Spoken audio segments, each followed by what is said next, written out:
Hello everyone, welcome to learn with Shefali. तो आज हम करने वाले हैं class 9th English beehive book का जो चैप्टर नंबर 10 की जो पोयम है उसकी हम एक्सप्लेनेशन पढ़ चुके हैं लाइन बाय लाइन। अगर आपने वो वीडियो नहीं देखी हो तो ऊपर आई बटन में आपको लिंक मिल जाएगा, ठीक है।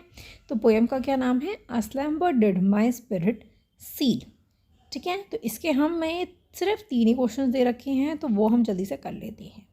A slumber did my spirit seal, slumber का मतलब होता है डीप स्लीप। डीप स्लीप ने क्या किया है? मेरी स्पिरिट मतलब मेरा जो सोल है उसको क्या कर लिया? सील कर लिया है, ठीक है। ये इस लाइन का मतलब है इस क्वेश्चन में, ठीक है। सेज दिस पोएट ने ये लाइन कही है। This is a deep sleep, that is a deep sleep closed off his soul और द माइंड। देखो इन्होंने मतलब बता दिया, डीप स्लीप ने क्या किया है? उनके सोल को, उनके माइंड को क्या कर दिया है? बंद कर दिया है। How does the poet react to his loved one death? यहाँ पे रिएक्ट में सी नहीं लिखा है, ठीक है। React to his loved one death, तो उन्होंने कैसे रिएक्ट किया था ये हमें बताना है। देखो इसमें जो पोएम का जो टाइटल है दैट इज़ उनकी स्पिरिट और उनके माइंड को क्या कर दिया था? बंद कर दिया था। उनको बहुत ही ज़्यादा क्या लगा था? बुरा लगा था। और उन्होंने ये नहीं सोचा था कि ऐसा कुछ हो जाएगा, क्योंकि उन्होंने अपनी लाइफ को क्या क्या क्या किया है? हमेशा फॉर ग्रांटेड ही लिया है। तो बहुत ही ज़्यादा पेनफुल था उनके लव्ड वन की डेथ हो जाना, ठीक है। Does he feel bitter grief और does he feel a great peace? उन्हें ऑफकोर्स वो बहुत ही ज़्यादा हार्ट ब्रोकन हो गए थे। ग्रेट पीस में तो नहीं गए थे, उन्हें कोई शांति थोड़ी ना मिली थी। तो इसमें हम लिख देंगे नो, ठीक है। No he does not feel a great peace, ऐसा करके आप लिख सकते हो, ठीक है। आंसर पढ़ते हैं। The poet is heart broken over the loss of the loved one, बहुत हार्ट ब्रोकन हुआ था, इसीलिए तो लिखा है कि क्लोज हो गया था उनका mind. It feels painful. The poet is full of grief and react that he had never taken things for granted and does not fear.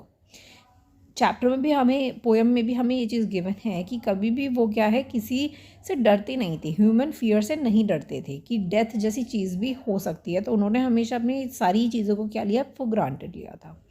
The fact that one day death could separate him from his beloved, और ये fact से वो बिल्कुल भी नहीं डरते थे कि एक दिन डेथ आएगी और अपने जो लव्ड वन हैं उनसे क्या हो जाएंगे? वो सेपरेट हो जाएंगे, ठीक है। तो ये चीज़ लिखनी है आपको। अगर थोड़ा ज़्यादा मार्क्स का ये क्वेश्चन आ जाता है तो आपको क्या करना है? थोड़ा सा आंसर इसको थोड़ा सा बढ़ा सकते हो अपनी लैंग्वेज में, ठीक है।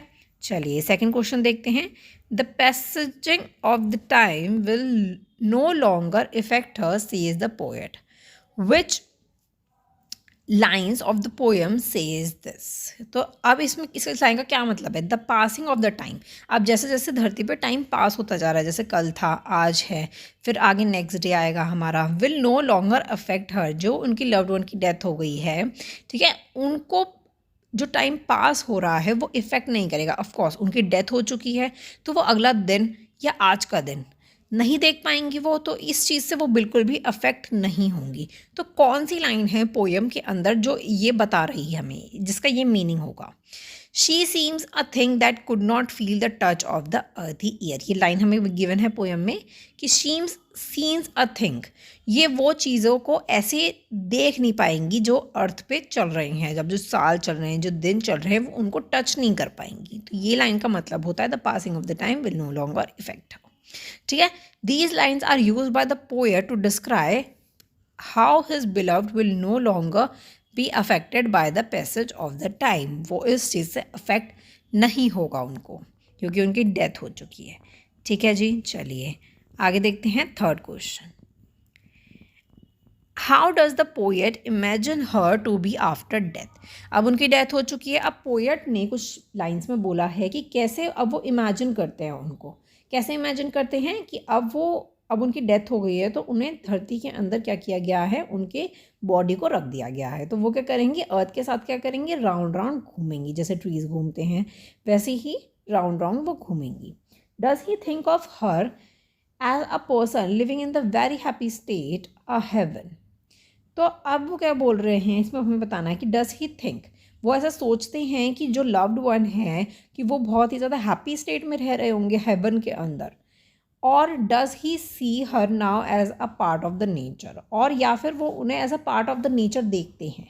इन which lines of the poem do you find your answer. कौन सी लाइन है पोएम में जिसमें आपको इस क्वेश्चन का आंसर मिलता है।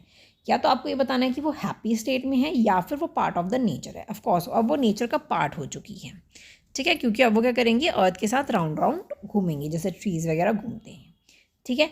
The poet imagine her to be the inseparable part of the nature. अब वो inseparable part of the nature है बिकॉज अब वो नेचर के साथ जुड़ चुकी हैं, ठीक है, उनकी बॉडी जुड़ चुकी है। Now he does not think he as a person living in the happy state. अब वो उन बिलव्ड को एज अ हैप्पी स्टेट में नहीं देखते हैं। Instead he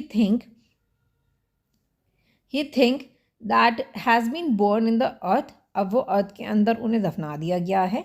she is a part of it. अब वो उसका पार्ट है। Will move around with the earth. अब वो अर्थ के साथ मूव करेंगी जैसे जैसे अर्थ मूव करती है इन द डेली रोटेशन में, जैसे जैसे डेली जो है अर्थ मूव करती है, like a rock, stones, trees.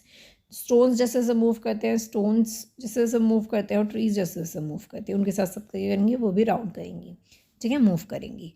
This is shown in the following lines. अब आपको लाइन्स वो ज़रूर बतानी है, इसमें लाइन्स बताना मत भूल जाना।